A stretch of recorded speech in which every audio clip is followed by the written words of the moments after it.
First up, we're going to discuss observation-bound calculations. If you have Gaussian white noise with standard deviation sigma, then the confidence interval, and we do this plus or minus, is going to be the z number times the standard deviation times some function of time. And we have the functions of time on the previous slides.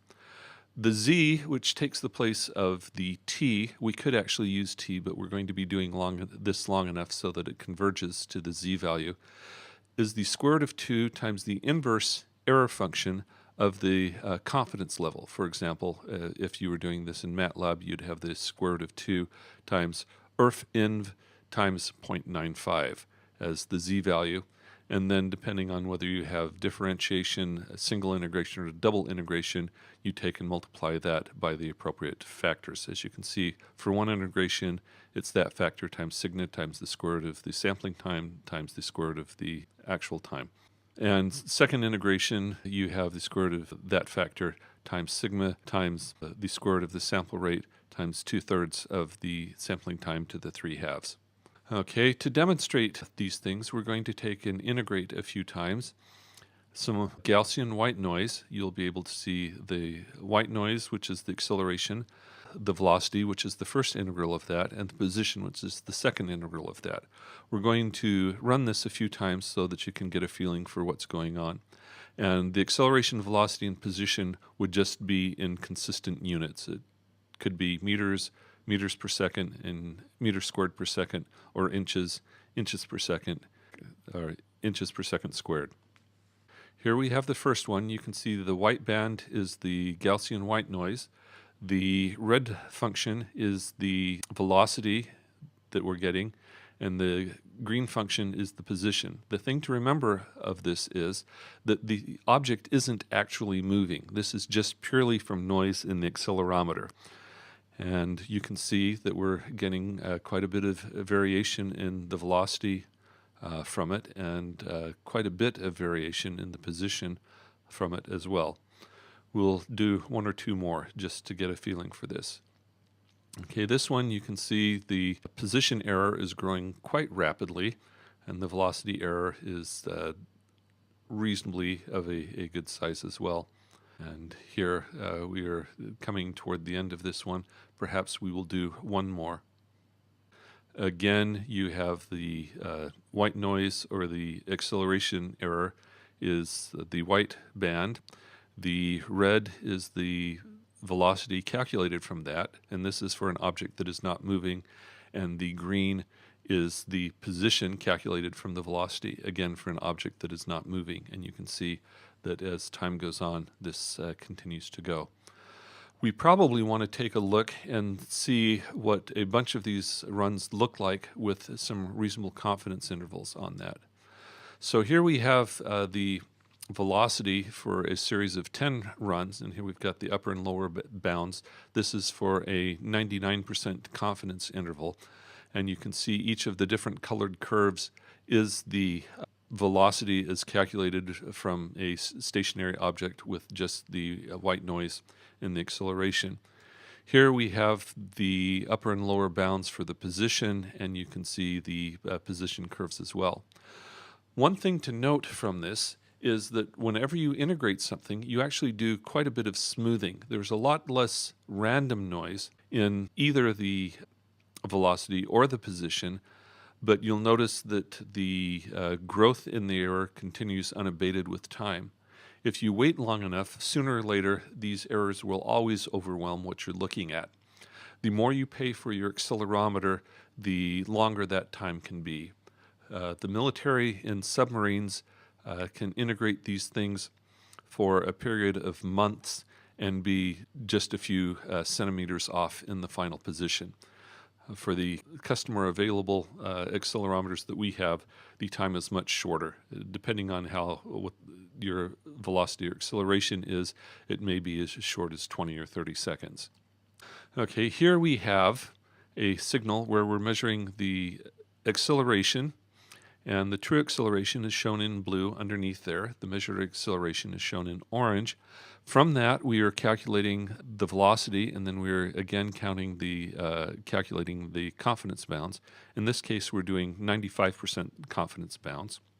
The solid orange line you can see is the velocity is calculated, and then you can see the confidence bounds above and below, and you see that the true value does indeed fall within the confidence bounds. And that gives you some sort of idea of the magnitude of error that can be compensated for in the integration routines. Let's integrate one more time and look at the position. Since the velocity reaches a constant, the position should be changing linearly with time. And here we can see that the blue line again is the true mislabeled position, and then the orange one is the integrated, doubly integrated from the acceleration, and then the two bounding lines. You can see that the actual position does fall within the confidence levels that you have here. So that's what you have for integrating things. We could have done similar curves for angular acceleration or angular velocity measurements. Let's take a look and see what happens if we start with position measurements, say from a GPS.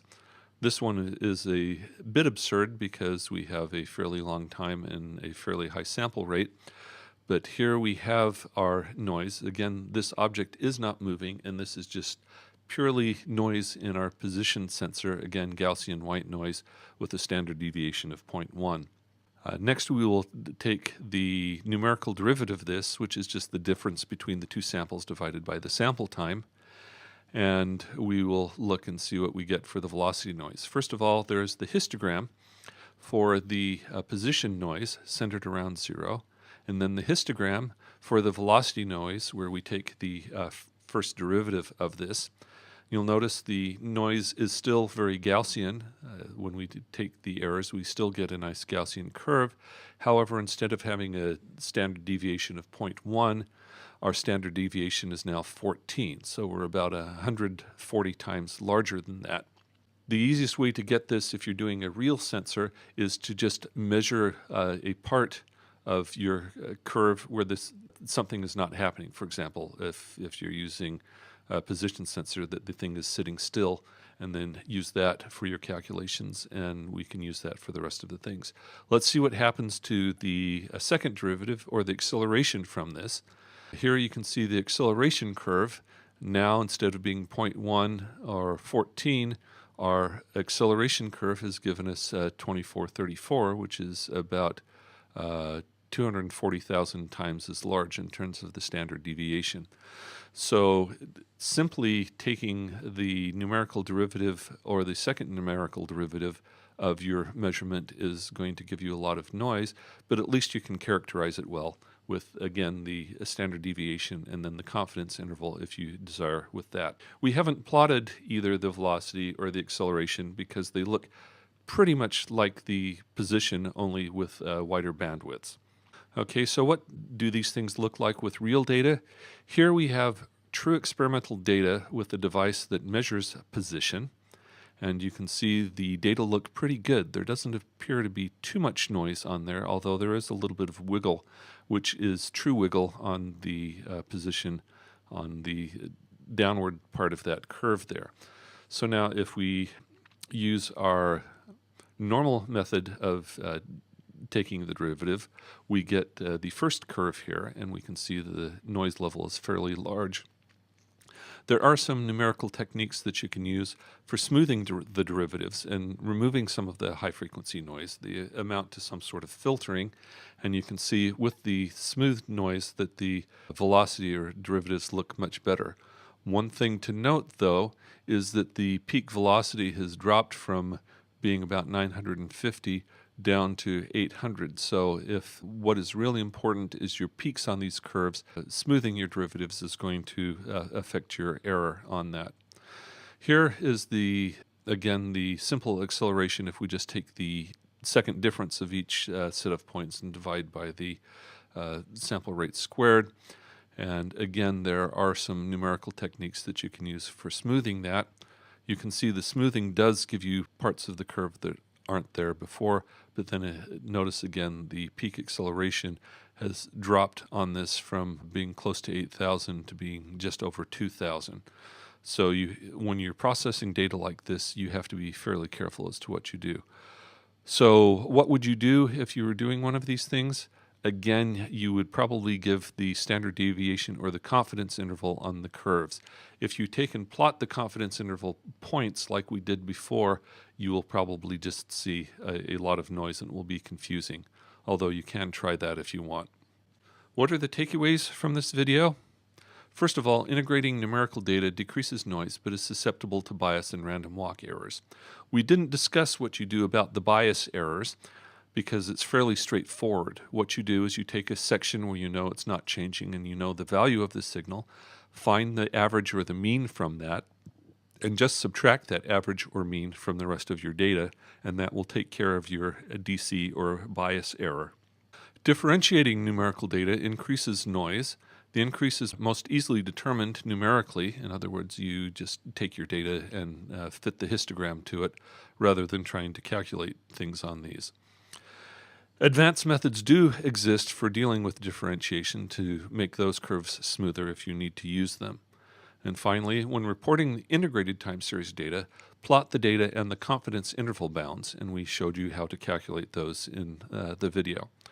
When reporting differentiated time series data, report the standard deviation or the confidence bounds values. Again, plotting the bounds is likely too messy. That